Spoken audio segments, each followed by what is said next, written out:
포이맨 칼럼. 하나님께서 파쇄하시는 원칙. 오늘은 사역의 말씀 다이제스트를 읽다가 내용이 좋아서 편집하여 소개하려고 합니다. 이 내용은 위트니 시리 형제님의 메시지입니다.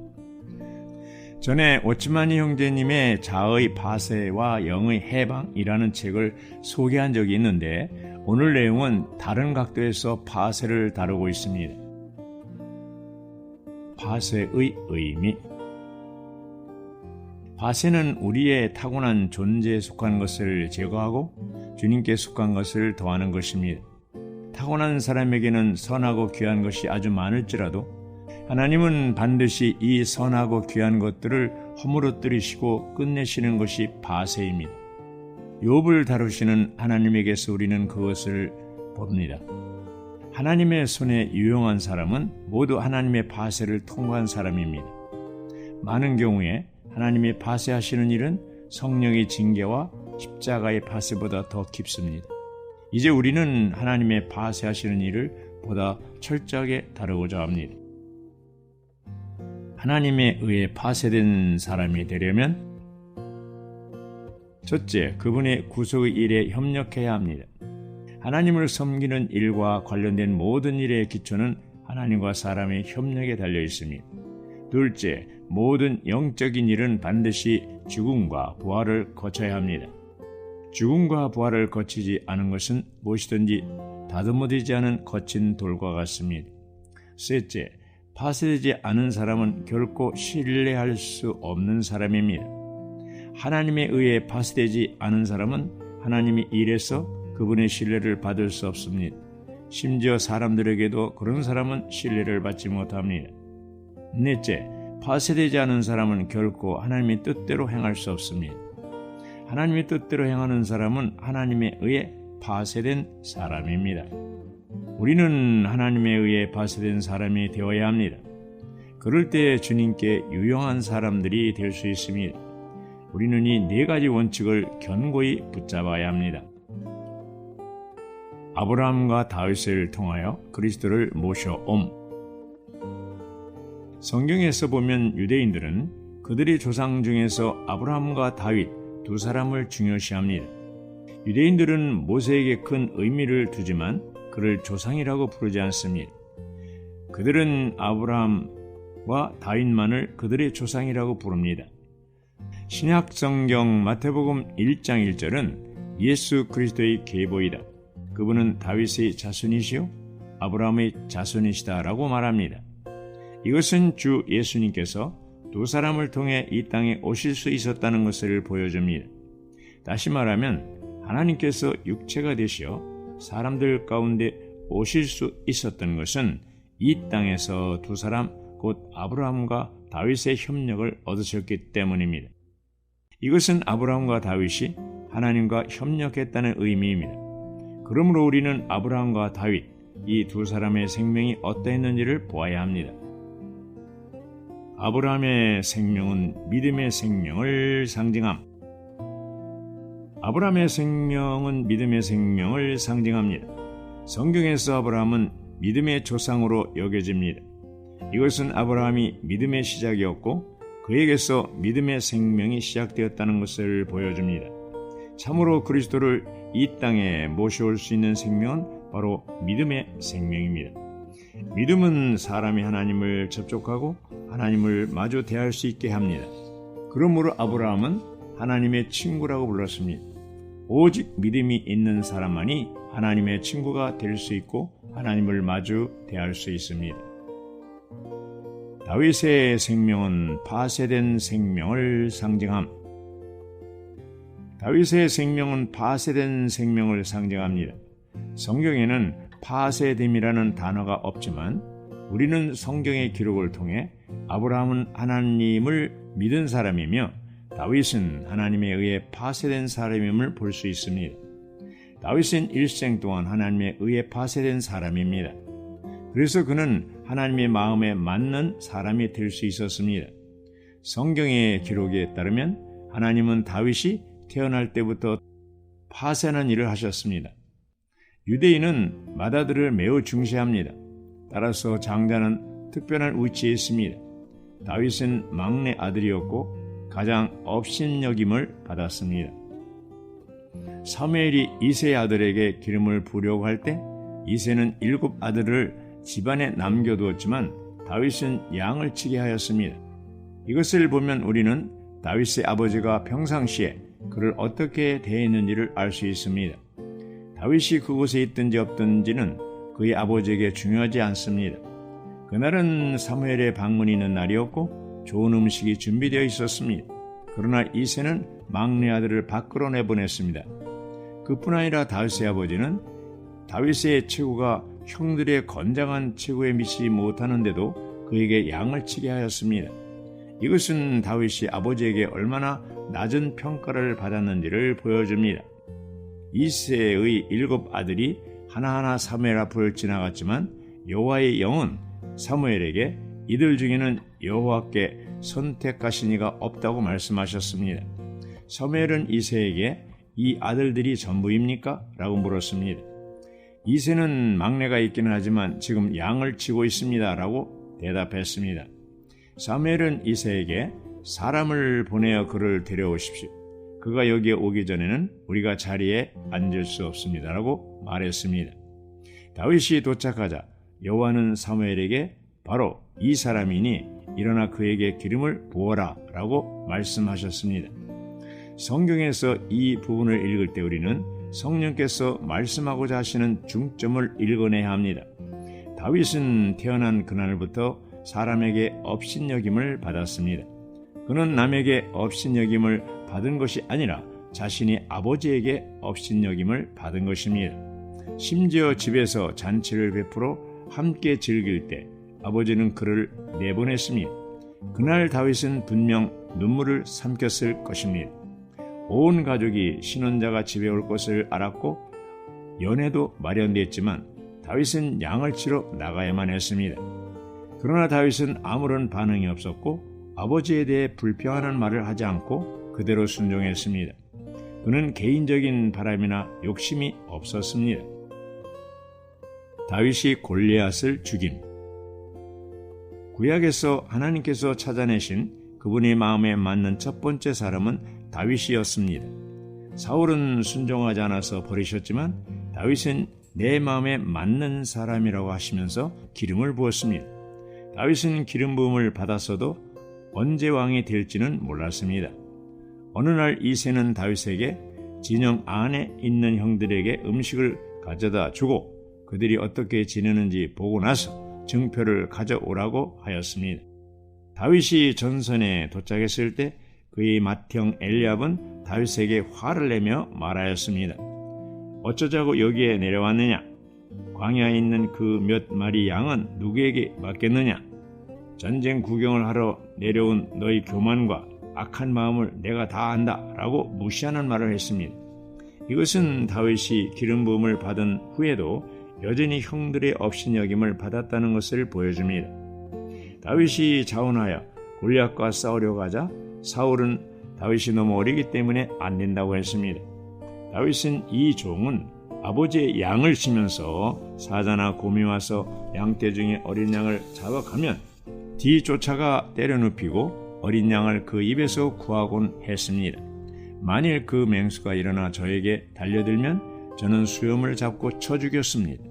저를 사자의 발톱과 곰의 발톱에서 건져내신 여호와 그분께서 저 블레셋 사람의 손에서 저를 건져내실 것입니다. 라고 대답했습니다.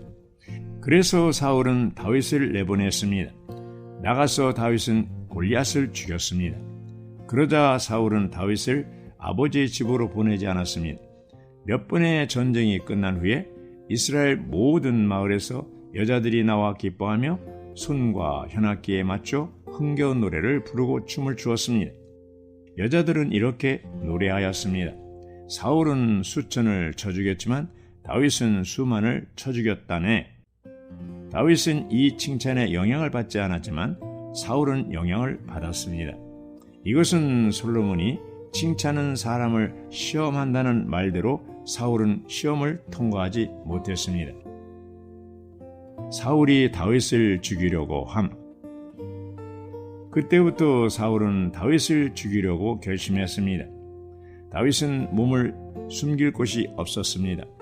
사무엘기와 시편을 읽어본다면 다윗이 쫓길 때 그의 내적인 상태가 어떠했는지, 또한 그가 하나님 앞에서 배운 공과가 얼마나 놀라웠는지를 알 수 있습니다. 한 번은 사울이 다윗을 뒤쫓았을 때 다윗은 숨을 만한 곳이 없어서 동굴 속에 숨었습니다. 이때 하나님의 안배하심에 따라 사울도 동굴 속으로 들어갔습니다. 그때 다윗은 한 칼에 사울을 죽일 수도 있었습니다. 그러나 다윗은 사울을 두려워한 것이 아니라 하나님을 두려워했기 때문에 사울이 겉옷자락을 베어 사울에게 증거로 보여주었습니다. 다윗은 사울이 하나님의 기름 부음을 받은 사람이었기 때문에 그를 죽이지 않았습니다. 겉옷자락을 벤 것만으로도 다윗은 마음의 가책을 느꼈습니다. 왜냐하면 그것은 자신을 정당화하고 높이려는 그의 육체에서 나온 것이었기 때문입니다. 양심에 그러한 느낌이 있었다는 사실은 그가 이미 합당한 공과를 배운 사람이라는 것을 보여줍니다. 다윗의 천연적인 경건함을 파쇄함. 다윗이 많은 공과를 배운 후에도 하나님은 계속해서 그를 더 깊이 파쇄하셨습니다. 그가 거의 다 파쇄되었을 때 하나님은 그를 보좌에 오르게 하시어 왕으로 삼으셨습니다. 오직 이러한 사람만이 하나님의 자녀들 가운데서 다스릴 수 있고 하나님의 대표 권위가 될 수 있습니다.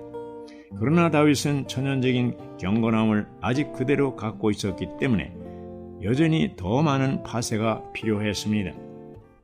다윗의 천연적인 경건함은 흠잡을 데가 없었습니다. 그래서 어느 날 해가 질 무렵 하나님은 다윗이 실패하도록 환경을 일으켰습니다. 다윗은 우리아의 아내를 차지하였고 계략을 써서 우리아를 죽였습니다. 하나님께서 이것을 허락하지 않으셨다면 다윗은 그런 죄를 짓지 않았을 것입니다. 그때 다윗이 타락하지 않았다면 천연적인 경건함은 파쇄되지 않았을 것입니다. 하나님은 그의 타고난 온전함을 파쇄하기를 원하셨습니다. 다윗은 자신의 타락으로 인하여 일어난 비극을 통해 더 많이 파쇄되었습니다. 하나님은 천연적으로 경건한 사람이 그분 앞에서 위선적으로 사는 것을 허용하실 수 없었습니다. 따라서 하나님은 그러한 상황을 처리하셔야 했습니다. 이것이 하나님의 파쇄하심입니다. 실패 후에 그는 시편 51편의 회개의 시를 썼습니다. 다윗이 자신의 아들 압살롬에게서 도망치고 있을 때 시므이는 거칠고 무례한 말로 다윗을 저주했습니다. 다윗의 곁에 있던 장군들은 참지 못하고 시므이를 죽이려고 했습니다. 그러나 다윗은 만일 여호와께서 그에게 다윗을 저주하라고 하신 것이면 그가 저주한들 누가 그대는 왜 이렇게 하였소라고 말할 수 있겠소? 내 몸에서 나온 나의 아들도 지금 나의 목숨을 노리고 있는데 이 베냐민 사람이야 얼마나 더 그리하겠소? 여호와께서 그에게 그렇게 하라고 하신 것이니 그가 저주하도록 내버려 두시오. 어쩌면 여호와께서 내가 당한 억울함을 살펴보시고 그가 오늘 나를 저주한 것에 대해 선으로 나에게 갚아 주실지도 모르지 않소? 라고 말했습니다. 여기서 우리는 하나님에 의해 남김없이 파쇄된 한 사람을 봅니다. 다윗은 태어날 때부터 억압과 괴로움을 당했지만 그가 날 때부터 갖고 있던 본성과 타고난 것들은 아직 파쇄되지 않은 상태였습니다. 그 시점에서 그의 영적인 성품은 완전히 파탄의 상태가 되었습니다. 다윗의 집안에서는 근친 상간이 벌어졌고 아들이 아버지를 배신했으며 종은 주인을 책망하고 저주했습니다. 이 모두가 다윗의 타고난 사람을 완전히 끝냈습니다. 경건함으로 말하면 다윗은 가장 경건한 사람이었고 신분으로 말하면 그는 왕이었습니다. 그러나 그의 친아들과 신하들이 그를 배신했습니다. 그러한 상황에서 다윗이 설 자리가 어디 있겠습니까?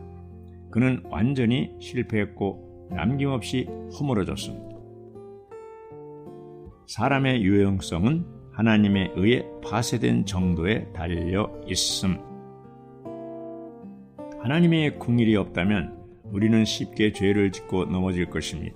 심지어 우리의 영적인 성품이 파탄의 상태일지라도 우리는 여전히 자신의 타고난 존재 안에 머물러 있을 수 있습니다. 우리는 자신을 자랑하지 못하도록 완전히 허물어질 필요가 있습니다. 자랑하는 사람은 파쇄되지 않은 사람입니다. 다른 사람을 탓하는 사람도 파쇄되지 않은 사람입니다. 형제 자매와 경쟁하는 사람도 파쇄되지 않은 사람입니다.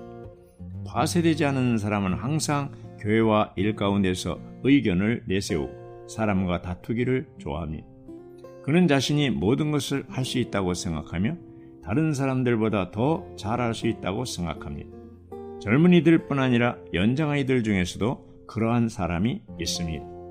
누군가 자신의 뜻에 맞지 않는 말을 할 때 즉시 반응하는 사람은 아직 파쇄되지 않은 사람입니다. 우리는 아직 부서진 적이 없고 안에 핏빛임이 없기 때문에 우리에게는 내적인 빛이 없습니다. 우리가 많은 말씀을 듣고 성경 지식이 많을지라도 빛이 없는 것은 아직 부서지지 않았고 열려있지 않기 때문입니다. 가장 가련한 사람은 하나님에 의해 허물어지거나 파쇄된 적이 없는 사람입니다. 다른 사람들이 우리를 환대하고 존경하고 칭찬하고 높여주면 우리는 그것들을 기쁘게 받아들입니다. 그러나 누군가 우리 존재를 건드리거나 체면을 잃게 하거나 마음을 상하게 하면 우리는 그런 환경들이 성령의 다스림일지라도 기꺼이 받으려 하지 않습니다. 그러나 성경에서 다윗은 온 가족의 업신여김을 받아도 어떤 말을 하거나 반항하지 않았습니다. 하나님의 파쇄하시는 일을 받아들이기를 일생 동안 배움. 하나님의 파쇄하시는 일이 무엇인지를 보고 깨닫는다면 우리는 자신에게 일어나는 모든 일에 대해 하나님께 경배하게 될 것입니다. 우리는 다른 이들에게 당한 멸시와 반대와 억울함을 받을 수 있어야 합니다. 심지어 그들의 존경과 환영도 떨쳐버릴 수 있어야 합니다. 우리는 일생 동안 하나님의 파쇄하시는 일을 받아들이겠다는 믿음을 가져야 합니다. 성경에 기록된 다윗의 일은 모두 의미가 있습니다. 그래서 사도행전 13장 22절은 내가 이새의 아들 다윗을 찾았다. 그는 내 마음에 맞는 사람이며 나의 모든 뜻을 이룰 것이다 라고 했습니다. 신약은 예수 그리스도의 계보이다. 그분은 다윗의 자손이시요 아브라함의 자손이시다라는 말로 시작됩니다. 이것은 오직 믿음과 파쇄만이 그리스도를 모셔올 수 있고 그리스도를 사람들에게 전달할 수 있음을 보여줍니다. 오직 이런 사람이야말로 하나님의 마음에 맞는 사람입니다. 이런 사람만이 하나님의 생명을 사람들에게 공급할 수 있습니다. 아멘.